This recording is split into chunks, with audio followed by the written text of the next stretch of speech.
Welcome to No Question About That. This is the Midweek pod on a Friday, talking about United 2, PAOK 0. I'm with Tom. How's it going? Yeah, reasonably good. Obviously, we had a lovely win last night. We had a lovely win on Tuesday as well with beating Man City in the Champions League. And yeah, it was kind of just a bit coloured by the orange guy. But apart from that, all good. Football perspective, feels amazing right now. That win, our win on Tuesday night against City. That was great. It was just amazing. Our win, really, Sir Jim should just go buy Sporting, and we'll just complete the cycle. Really, since they've got a better team than us, maybe we could just buy them. Did transfer feel them for all Amarim across. watching him, like just being like, "Oh mate, you're going to have to come in and deal with our players in midfield." But yeah, we played really well last night. I thought, really well. Maybe stretching it, but we played fine. Yeah, well, we'll get onto that. And we'll do a little bit for backers, patreon.com/NQAT pod, or you can find it in the Apple Podcast feed as well, subscriber-only content. And you will find it on Spotify, but it is under NQAT Extra. I'm trying to link the two things, and it doesn't seem to be possible. Anyway, we do 2 shows a week, Tactics show, and then the Extra show. And the Extra show this week, we're going to talk about Trump and 2026 World Cup and how the two teams kind of tie together. For now, United 2, PAOK 0. I was trying to get this right because the actual very long name is quite challenging. Salonika? PAOK Salonika, yeah, from Salonika, and but their full name is extremely long. Yes. I've been doing my best to learn it, but everyone just calls them PAOK, like you call them FIFA or UEFA, I guess. Yeah. They turned up with thousands of fans. Yeah, that's right. They turned up with thousands of fans at Old Trafford and did a great big long march through Manchester. And I guess this was a really big night out for that club, which has a kind of interesting history, doesn't it? I mean, in the north of Greece, which is culturally different from the south or the islands anyway, owned by a Russian guy who maybe has some kind of Kremlin links. So I only slightly dug into all of that. I wasn't quite sure of where to go with it. But fantastic fans. The team put in a decent performance. Obviously, it's one of the sort of lowest ranked teams in the Europa League, so you couldn't really expect them to be like an awesome team. But I thought they gave United a good run yesterday. I mean, this is a United side that hadn't won a game in Europe for over a year.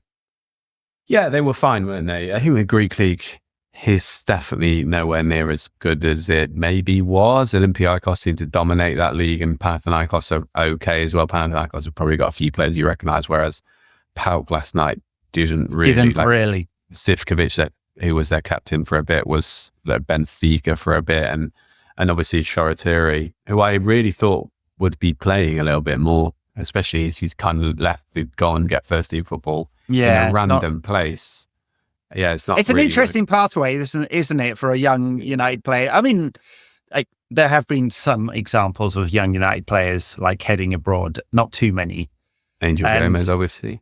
Angel Gomez, big success. Obviously, out contract this summer. Nod, wink, wink. Need some midfielders, don't we? Bring him back, because it always works. Bringing back old United team and midfielder. Zidane Iqbal went to Utrecht, hasn't really played a lot. Not been super successful. The Ekasi brothers played abroad a little bit a few years back. And Shoretiri, that was his 7th appearance, but most of them off the bench. So hasn't played loads this season. Aside from that, PAOK players you'd recognise, there's Johnny. He used to play for Wolves. Yeah. Who for a Wolves player is not Portuguese, he's Spanish. Yes. They had that period of being highly Portuguese. I mean,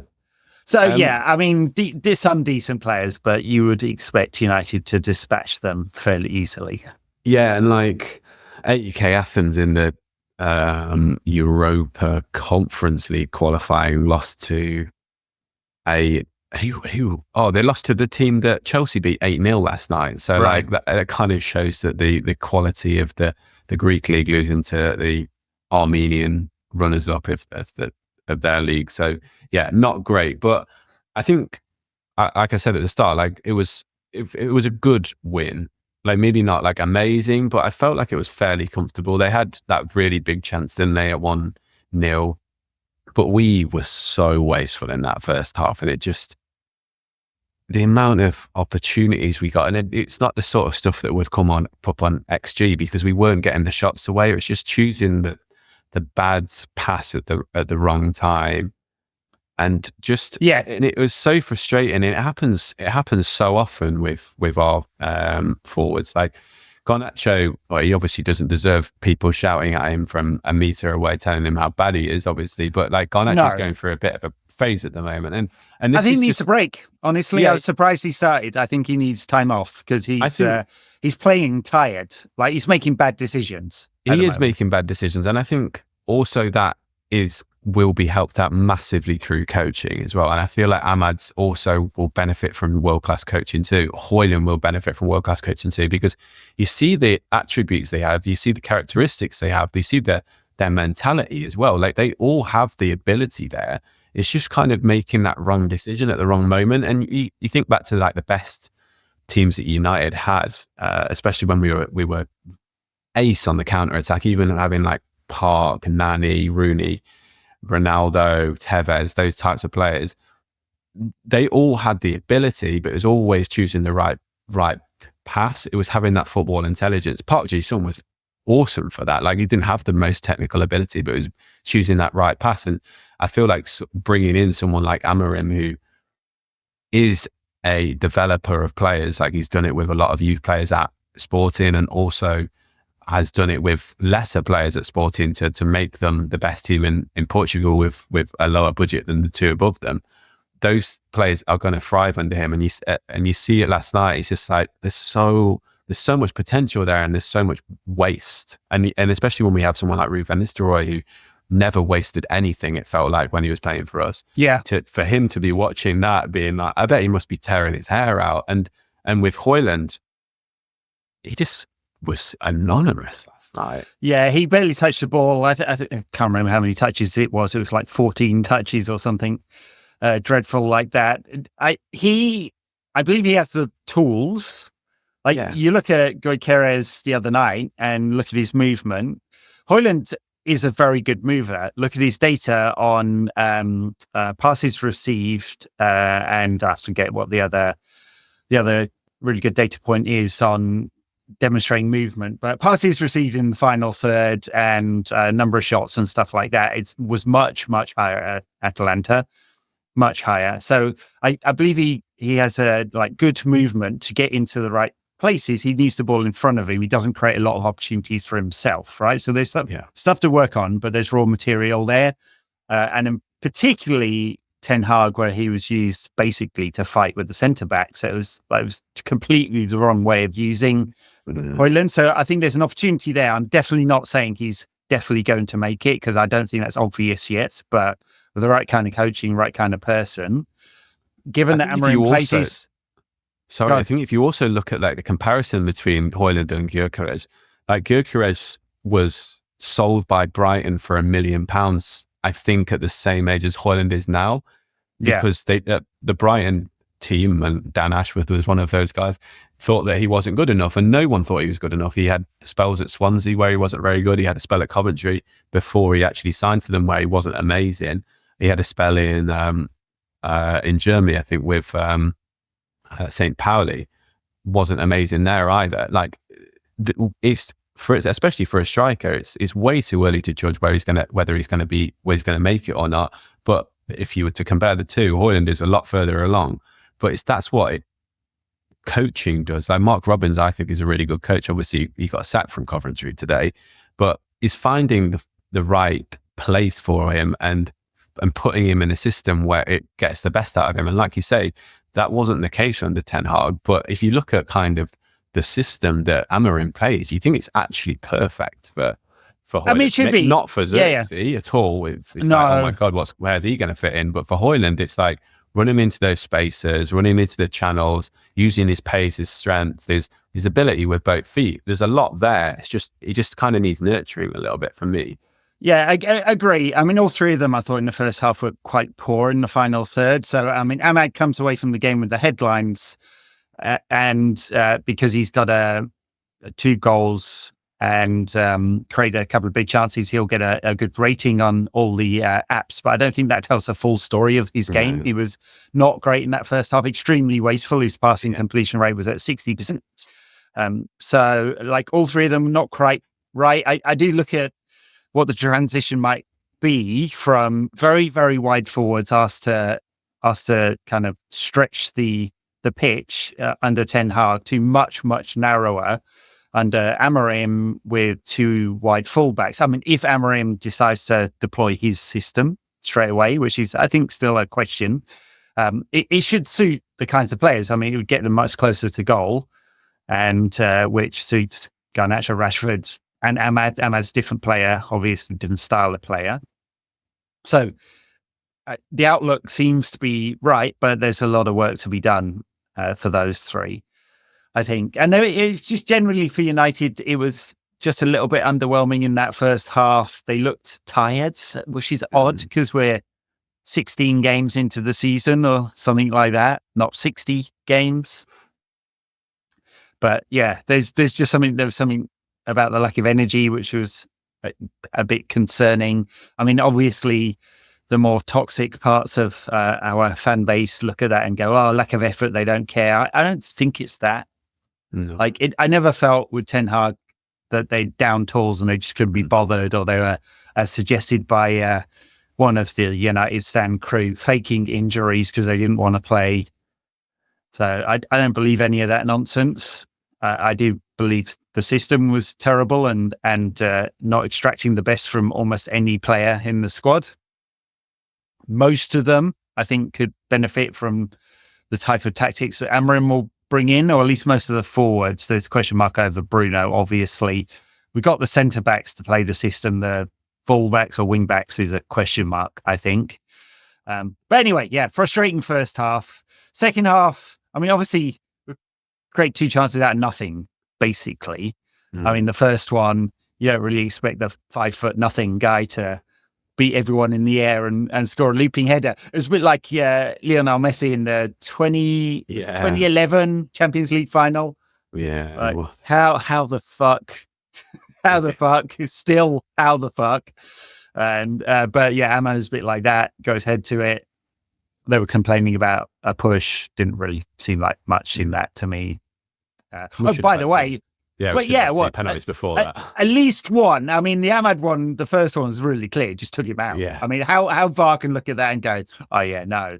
I just don't even understand what a penalty is now. I thought the Garnacho one was also stonewall as well. Like Robbie Savage was saying on BT that he thinks that Garnacho kicked him, but Garnacho was in possession of the ball. You can't just put your foot like somewhere just as where the player's about to kick the ball, because that to me is like, yeah, he might have kicked him, but yeah, you put your foot literally where the guy was going to place his foot. So that's surely a penalty because Garnacho was in possession of the ball. A little bit like that penalty that De Ligt gave away the other day, like in the West Ham game. Who kicked who? Yeah, who kicked who? And because the possession was not in either of the players' possession, so therefore, like that's what I think anyway. I mean, the West Ham one, Howard Webb came out and said that was wrong. I mean, it was obviously wrong. It was just a and the idea that you could go from the referee making a mistake, okay, I mean, he's right there, but fine, to VAR going,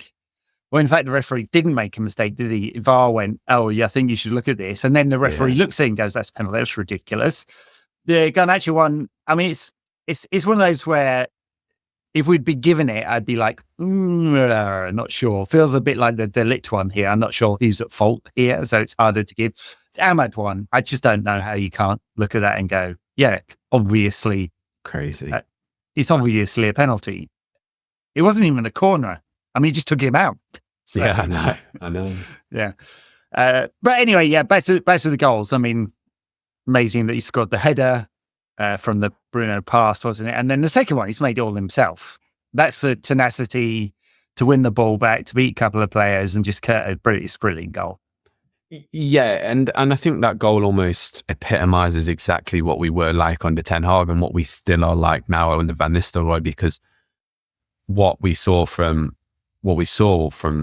Diallo was tenacity and individual quality. Yeah, he got a little bit of deflection, and hard work, I guess. And I feel like all of those things we still did have under Ten Hag. And like you say, it didn't feel like a case of down in tools. And I think that's why under Van Nistelrooy, very little has changed, apart from potentially a little bit more luck. But like the Chelsea game on Sunday, and all three of the games, maybe a little less chaos. But there's no chaos. But I think that's partly because Ugarte's now playing, right? Yeah, he's filling in some of the holes. It's very similar. And like Van Nistelrooy, I guess, came in with the basically came in to be told, make these players cheery, make them enjoy it, blah blah blah.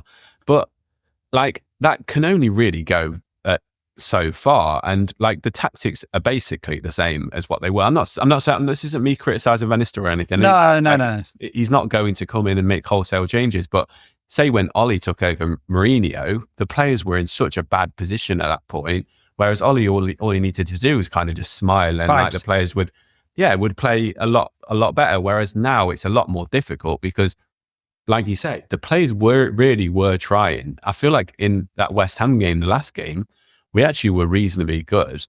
We just were let down again by the similar types of mistakes, the similar type of errors that were costing us earlier in the season, the similar type of tactical errors as well, like the lack of game plan. Whereas, Van Nistelrooy's come in, potentially got a little bit more luck with how the goals went in against Leicester, how that guy missed that really, really good chance where Onana's anticipated it before he's even shot. Yeah. And then a deflected goal goes in, an Ahmad goal. And these are the small margins which are winning us games and losing us games under Ten Hag. That's why I feel like when Amorim comes in, it's going to be actually reasonably difficult to make an immediate impact, because he's going to have to rip everything up and bring in his new style of play immediately. And it's not a factor that everyone was just not giving a shit, which a lot of people do think online. Oh, they need to work harder, they need to change their mentality. I don't buy any of that. It's the tactics that need to change. And if Amorim can do that mid-season, which a little bit like Klopp did when he came in at Liverpool and got them playing reasonably quickly, then that'll be amazing. But I feel that there might be teething problems because of the issues. And I think what we've seen in the Van Nistelrooy kind of displays all that. Yeah, he hasn't changed anything really tactically. I don't think. I mean, who was it? Onana said 100% they want him to stay. Ahmad said he gives us confidence. So I think it's just vibe shift to start with. You wouldn't expect he's had hardly any training sessions. Like there's 3 days between games. They have a rest day, so he's having 2 training sessions a week. He's had 2 weeks, right? It's like almost nothing. So you wouldn't expect. What's the point, really? What's the point of changing? Exactly. You just go for the basics. I mean, the fact that he's deploying Casemiro and Ugarte is just to give them some solidity and just have a midfield there, right? So there are clearly still some problems with creating and especially converting chances. But I think I'm right in saying they are not giving up 20 plus shots a game at the moment. So it's just gone a little bit back to basics, but it's very hard to make any judgments about him other than the players seem to like him and want him to hang around. And there's a big question mark about whether he will. I suspect he won't, and it'll be a real shame. It'd be nice if they could find him a role, but Amorim is bringing 5 coaches with him. Yeah. So it doesn't seem like there's a plan for Ruud. We'll find out. No. Usually when a foreign manager comes in, like when Guardiola came into City, like Brian Kidd was the guy that stayed on and when he was obviously there for Mantini as well.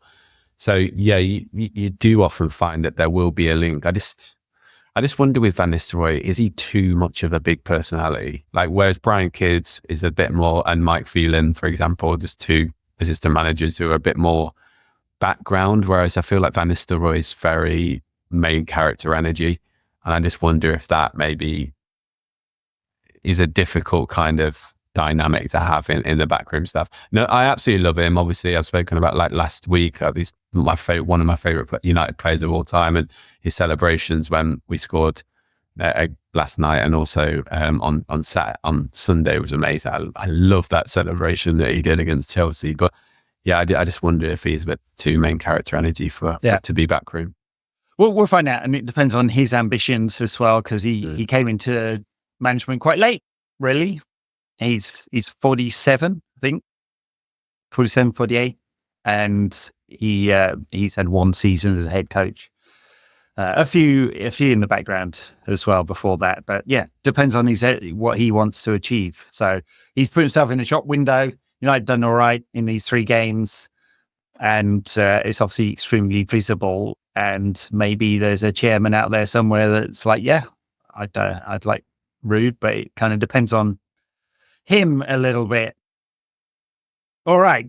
I mean, where does this leave us? We're up to like 11th or something in the Europa League Group Phase. So we probably, it's 6 points, 4 games, 15 or 16. So we've got 4 games left. 3 wins and a draw probably will do it. It's Bodo Glimt and Rangers at home, and Victoria Pleasant and FCSB, or Steaua Bucharest away. I mean, these are 4 games that are definitely winnable for United. It's just we don't win European football games, generally speaking. Could you believe that was 380 days since our last win in Europe? Really bad. And also, we play some pretty trash teams in that time as well. It's not like we've been playing the best of the best. No. Yeah. Absolutely. Just what an embarrassing stat. That is awful. Really is.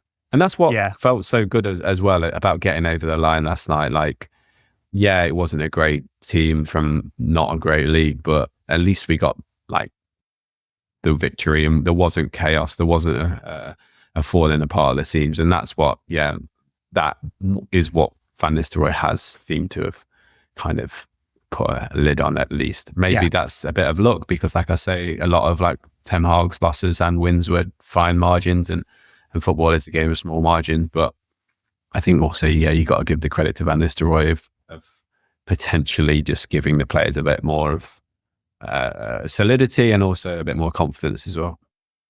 Sure thing. Yeah. Well, look, if Tottenham had been willing, which they weren't, and United had spent 100 million on Harry Kane, obviously he would have put away a lot of these big chances that United are creating, right? And Ten Hag may still be in a job. It wasn't possible. Spurs weren't going to do the deal. He ended up in Germany, scored bag loads of goals in a pretty average Bayern side. And that may have been completely transformational, because for the same money, we've got Hojlund, raw ingredients, doesn't get enough touches or shots off, partly his fault, a lot of system fault. And Xerxes, who we can't quite work out what he is yet, for the same money, right? So that's a frustration for sure. By the way, for free, we got Alejandro Garnacho. So maybe that balances it out a little bit. And Rashford's obviously free as well. Garnacho was 200,000 or something like that and there'll be a little more if we sell him.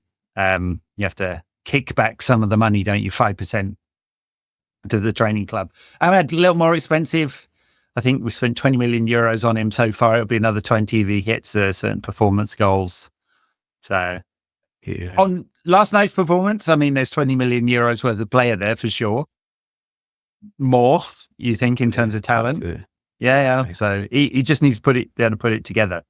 Yeah, with Xerxes and Hojlund, I guess Hojlund first, it does seem like a little bit like buy it cheap, buy it twice, compared to like getting Harry Kane, and we've kind of got two TVs which aren't that great, and we could have had, I don't know, a huge cinema screen. Yeah. So the lesson is, don't buy cheap TVs; they break. Yeah, exactly. Mind you, I have a 65-inch, fairly cheap TV that hasn't broke yet, but the software's a bit dodgy. And then I brought over from England my my LG OLED, which I spent just a ridiculous amount of money on when it was like brand new, and now they're much cheaper. And it survived the journey. So there you go. Was that costly?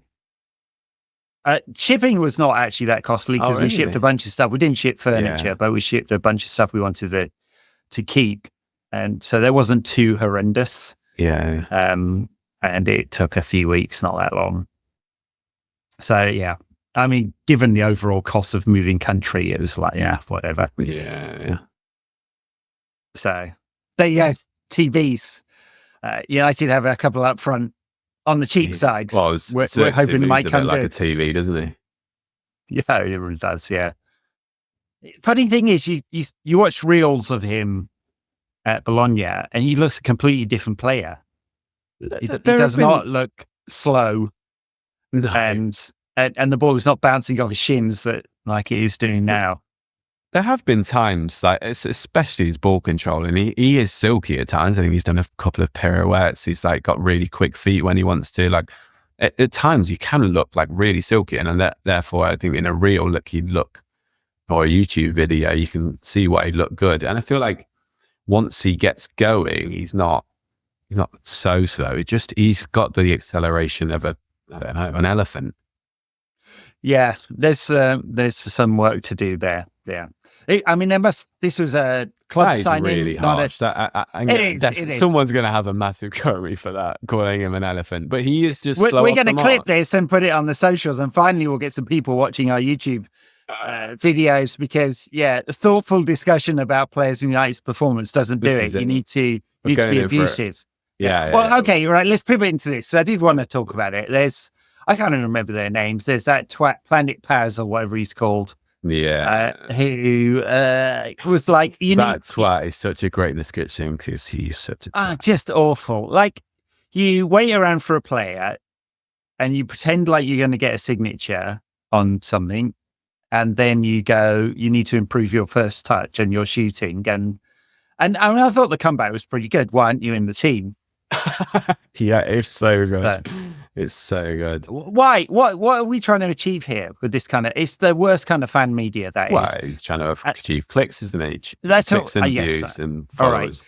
All right. So divisive content of all kinds, and like anyone who's on Twitter will notice, like 95% of it is fucking magaloons at the moment, and advertising from suspicious looking media outlets. Mm-hmm. And clearly, so divisive content like drives views, watches, subscriptions, which drives revenue, whether you're on Twitter or YouTube. And so that's what people are looking for. I mean, the other one, I can't remember his name. He used to be on the United stand with Goldbridge. He was standing around in a mix zone, which is for journalists to get quotes from players. And he goes to shake everyone's hand. He gets blanked, by the way, by Eriksen and Anthony and Marcus Rashford. And the whole thing is about look how rude Marcus Rashford did. He didn't talk to me. By the way, he didn't even go to shake his hand with Rashford. So clearly that was the plan from the beginning, right? That's what he wanted to achieve.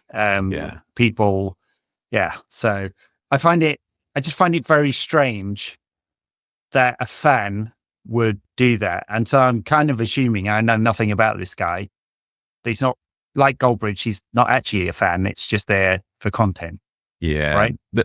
The first one with Garnacho, I was looking through the guy's feed today. I mean, I really struggled to watch the video in the first place, to be honest. I find it makes my skin crawl, and it makes me fucking angry, to be honest. It's just like, why would you be so disrespectful? This young lad who's 19, 20 is taking his time before a game to sign loads of autographs for the fans out there who basically just spending his free time doing this, and you therefore have the temerity to start questioning his ability as a footballer. Like, the disrespect, and also the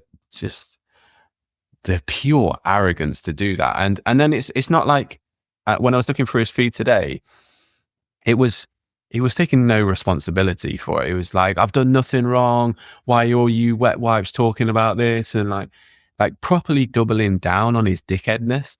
And that just even annoyed me even more, because like sometimes, yeah, you might make a mistake, you might say something and you think, oh, actually, mate, I did do something wrong there. And that's what used to be the case on Twitter. Like, you used to get people who were cancelled and they were like actually apologizing for it. Whereas now it's this whole part of the internet, this whole genre is just so shameless.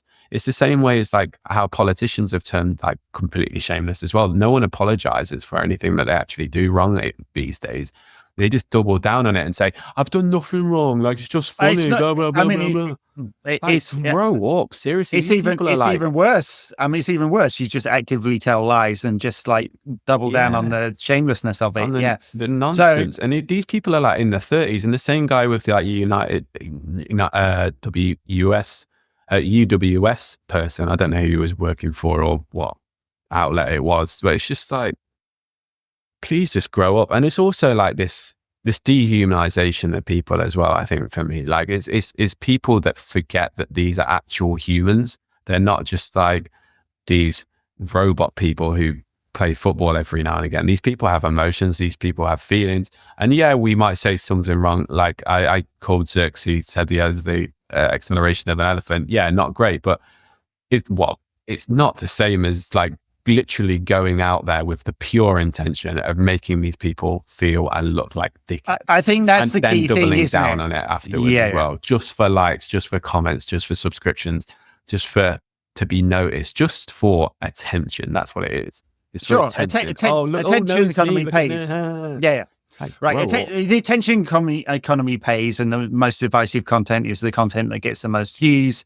I mean, if you look at the data on like Facebook, the amount of Facebook views on videos post content, like 9 out of 10 of it will be like hard right content, like super divisive stuff about immigrants or transgender people and so on. And with football, the same algo kicks in where the divisive content is shown to more people because people talk about it and comment on it and look at it and so on. So I think there's a big difference between that kind of toxicity and what I hope we do here, which is like commentary and analysis about what we've seen as fans. And sometimes that's positive and sometimes it's negative. And when we lose, we get a bunch of comments saying, hey, why are you being so negative? Funny thing is, I just, as an anecdote, I was looking through Spotify trying to work out this problem with getting our subscriber content into the feed. And I didn't even realize you could comment on Spotify. This is how little attention I paid to it. I've just seen it as like another channel. It just automates, the RSS feed goes out and automates the delivery of the content. And it had held hundreds of comments, most of them from two people who, I mean, it held them who have been really abusive, but their point to us, we're being negative. But I do think there's a big difference between, hey, we haven't played well and this player hasn't played well and this is why we don't think they played well and this is the problem with the manager or the tactical approach, and looking for toxic, divisive commentary in order to get attention. I hope there's a difference. I hope there's people see it. And it's why we have 2,100 subscribers on YouTube and we get like, let's say tens of thousands of listeners. And it's not millions on YouTube and hundreds of thousands or millions of listeners, I think. Or maybe we just do a shit job and people don't like what we do. There's that too. Yeah, I have never gone onto this show, and I'm sure you're probably the same, with the intention of, oh, I don't know, we could clip that, or I might say something today which will be really like inflammatory so I can get a reaction. Like, I literally come on, try to give my honest opinion and try to be realistic, try not to be too negative, obviously, try and look for positives here and there, but literally just try and be realistic about the situation we're in. And for some reason, that's just not, well, I know the reason, because the reason why it proliferates extremist content is because that's what gets people's dopamine going. It's the reason why people watch stuff a lot of the time with I guess longer form content like this. Like you don't really want the extremes to be perking you up every single time. I certainly don't. When I listen to a podcast, I kind of want it to be realistic. I want it to be informative, and I want it to be interesting. However, when you're kind of clipping, and when like for things like Instagram, for Twitter, for the YouTube Shorts, you want that extremist content. It's like the reason why when you're scrolling through your Instagram feed, you'll be taken in by the really, really cute shit or the really, really extremist shit. And it's obviously one of the reasons why the internet has become so incredibly toxic, is because that really, really toxic shit, that extremist shit, is what gets the clicks. It gets the interest from the people, because our attention spans are becoming so shorter. We need that distraction method, that extremist content to perk us up a little bit. And we don't really create that. I mean, probably maybe some people are disappointed in that, but I feel very comfortable in the fact that I don't ever want to become that, to be honest. It's just a grim you can you can train the algos to some extent by telling them you're not interested in certain content, but it does, especially with Twitter, I've noticed that it starts circulating again. So I was saying not interested in everything political. Basically, I'm trying to I can get that kind of content and information in different places. Twitter for me is a football community thing, and the For You feed like surfaces politics all the time. And it's not that I don't pay attention or don't want to be interested. I just don't want it in my Twitter feed. And you can train it, and then it starts coming back. So you have to keep doing it. So you have to keep saying not interested. Obviously, the block button has now changed, whereas people you've blocked can see what you're doing. They can't interact with you. So that's somewhat changed it. Unfortunately, I mean, the reason given for that was, well, it's free speech. You shouldn't stop people speaking. I don't know about that. Like, the analogy of like, if you're in the pub and someone comes over to your table and starts shouting at you, you know, and talk to them. Right? No, exactly. That was the block button for me. I don't want to talk to you. Bye. Yeah. See you. And now, unfortunately, they can sit there and they can't talk to you, but they can listen to what you're saying. Yeah. And we know why that is the reason, right? Because Twitter has been used as a platform for a certain agenda, which is why, by the way, everyone's moving to Blue Sky. If you want to find me there, I'm on Blue Sky. Under NQAT pod. There aren't that many United fans there, but it's a small community of people. It's getting better as well. Like, I feel like, especially since the Donald Trump fiasco a couple of days ago, like a lot of people have moved there recently, and it feels like early days of Twitter. It's actually nice. There's barely any bots at the moment. It's seeming like, and like you can actually get conversations with nice people. So I'm very new to it, but I'm quite enjoying the new experience. And it's also like a really good app. Like it's not like Threads. I don't know if many people have used Threads. Threads is quite unusable, whereas Blue Sky is basically just old school Twitter. It's really good. I'm going to try and spend some time there. It's really hard to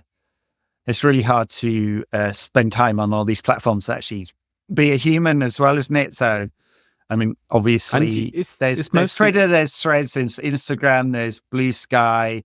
There were some others. There's Sprout, wasn't there? I guess that's not really, don't know if that's a thing anymore. TikTok, I don't spend any time there, but I have been posting clips there when I can find the time to do that, because, I mean, like behind the magician's curtain here, we'll talk, I'll edit it. I have to do 2 edits, one audio, one video one. Then I have to post it on my website. Then I have to post it on Acast, our host. And the extra bonus stuff we'll do later has to be posted separately on Apple and Patreon and Spotify, and then you have to post on all the social channels, and it's a fuck ton of work. So yeah, there's very little time for anything else, like building a community on 15 different social channels. All right, anyway, lovely. Shall we do a quick preview of United versus Leicester at the weekend? Ruud's last game in charge, last game before the international break. Last international break of the year, in fact, before March or something like that, isn't it? When the World Cup qualifiers will start. Yeah. Joy. Yeah, first and last game for Ruud with Leicester. All 4 at home, which has been sort of nice, hasn't it? Yeah. I feel like it's also the perfect fixture list as well. Like one big team, which we did pretty well against, and then two poor teams. Well, two poor teams, three poor games. Leicester are going to be better than when we played them in the Carling Cup, obviously, because they made a lot of changes that night, and they're a bit of a strange team. Like they have some real quality. Their wingers in particular are good. Like Jordan Ayew seems to have be scoring somehow at the grand old age that he is. And I can't believe he's still in the Premier League, that boy. But defensively, they're weak. They're really slow. They're quite defensive under Steve Cooper, and I think the Leicester fans are quite annoyed about that. Yeah. But I think they've been actually better than a lot of people thought they were going to be. I think a lot of people kind of thought they were going to be bottom three, and they've risen above. I think they're maybe 4 or 5 points clear of the bottom four after their start, and also losing Maresca, and we've kind of seen how good Maresca was at how he started at Chelsea. Like, to lose him as the boss, that is quite a lot. And also they didn't really make that many signs in the summer because they're really, really struggling with finances there as well. So I feel like they've done okay. They've got some decent players, but not a huge amount of quality.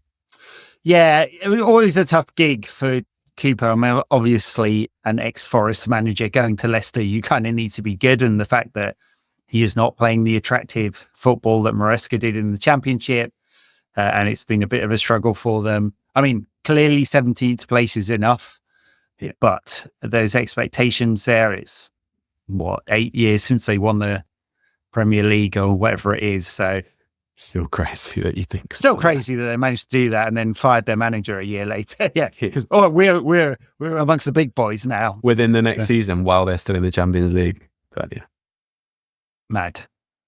So yes, quite a change. Tough gig for Steve Cooper. They will be better. They made 8 changes, I think, for the League Cup game. Clearly wasn't a priority for them. Don't expect them to leave the mega holes that they left us in the League Cup. I don't expect many changes from Ruud. I mean, why would he at this point? Like, it's going to be as strong as possible. I guess De Ligt and Martinez come back into central defence.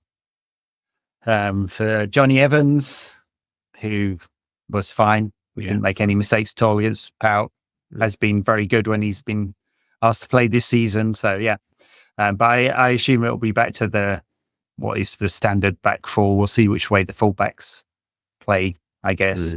I mean, it was kind of, not to go back to PAOK, I'm still looking at Harry Amas and going, when's he going to get a chance? When's he going to get a few minutes? Like, we haven't got a left back, and like, when's he going to get? Yeah, at least bring him on for the last 10 minutes when the game's won. I'm surprised he didn't come on like early. Like I said, I think I said after the Leicester game as well. And like, just get him involved. That's what it just feels like to me. But we'll see. They Ten Hag wanted him to bulk up a bit and to have some training with the first team. So I guess they're feeling he's not ready yet. Mm-hmm. I mean, I don't think there's some agenda to hold him back. He's 17 years old, right? Yeah. He's played very little football. So it's just, we don't have a left back. So you're looking for one and you're going, like, who might fit the bill? Luke Shaw is back training. I don't know what that really means for Luke Shaw. He takes a while to get going, doesn't he? Tyrone Malacia has been back training for a while now. Yeah. Like, don't push him too hard. Their legs will fall off, I guess. Yeah. When you see Milos Kerkez, who we were really linked to, and by all accounts we turned down because of the money, and you see him getting 2 assists and a man of match performance against Man City the weekend. He is also because I don't know his dad that well, but I know his friend of his dad. He is a United fan and his dad's a United fan, so he'd absolutely love to come to United. So we should be moving quickly before Liverpool snap him up, because I feel like he will go to Liverpool, because he's the perfect player to come into United. He would have been the perfect player to come in this summer, but I feel like he's going to cost a little bit more now if he continues to perform at the same level. I feel like also we didn't shout out. I thought Casemiro was awesome against PAOK, and I feel like he's playing really well at the moment. Not maybe as good as he was in the first year, but I feel like he has refound a little bit of form here, and I think it also helps, as we spoke about before, playing next to Ugarte, allowing him to kind of maraud a little bit further forward. I thought he was really effective for us. And I feel like that partnership that they've got is working quite nicely, actually. I think it also helps that he didn't play a bunch of games and hasn't been overused, because clearly his performance levels dipped quite a lot when he's overused or not as fit as he could be, or approaching burnout, red zone, all of that kind of stuff. So it'll be interesting. I guess he's not been picked for a Brazil squad the last couple of times, so hopefully he gets some time off over this international break. I actually don't know whether he's been called up to the latest Brazil squad, but he wasn't in the one before that. Obviously not at the Copa America, so any time off I think is good for him. He does seem to suffer from the amount of games. I did quite enjoy his little bust up with Shola Shoretire, because it was a bit of a scissor tackle. I'm like, that is a Casemiro tackle if there ever was one. That is exactly what you've been doing. It really helps Casemiro with Ugarte, but it just like he doesn't have to cover as much space, right? So it's okay if he wanders a bit further forward. Yeah. He's actually a decent number 8. I mean, he's not quite as mobile as you'd probably want a perfect number 8, but it exposes fewer of his weaknesses when he's got Ugarte there. Yeah. And also means that because he is so good at reading the play, nowhere near as good as he used to be, and he's still good at covering ground and good at winning the ball back. He can do that a bit higher up the pitch as well, which kind of means we have that effectiveness a bit higher up. And Ugarte is, he has his faults, but he covers ground so well. He's aware of defensive holes and reads the dangers so well. So that dynamic between them, it's no wonder, like you say, it's no wonder we're so much more solid, but it's working really quite nicely at the moment. I mean, I feel like with Ugarte, I mean, we talked about this a little bit before. His challenge, he's a bit of a half player, right? He's great at the defensive stuff. He's going to get really high numbers for turnovers, interceptions, ball winning. He carries the ball okay. His passing is quite average, I think. Although he did hit one very nice crossfield sort of daisy cutter ball yesterday. I was like, all right, well, you can make some progressive passes. I can't remember which game it was the other day when he had like a 93% pass completion rate, but had from 34 passes progressed the ball 47 yards or meters.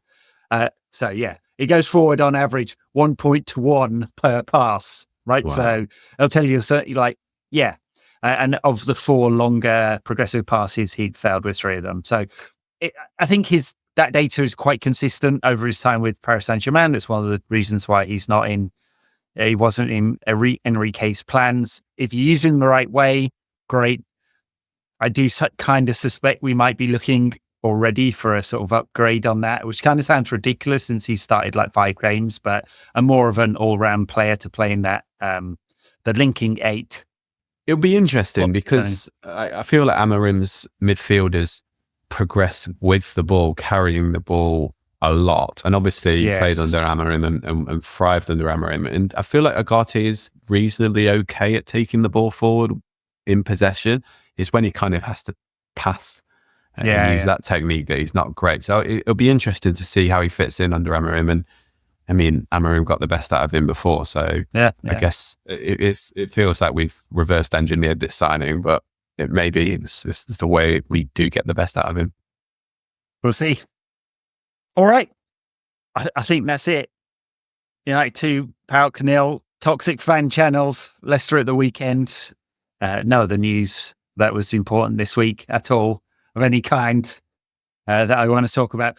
For backers, we are going to talk about Donald Trump and the 2026 World Cup and the intersection of politics and that World Cup. It's a kind of interesting one because obviously we had Qatar, very, very political, Russia before that, which wasn't seen quite in the same way, but turns out it was.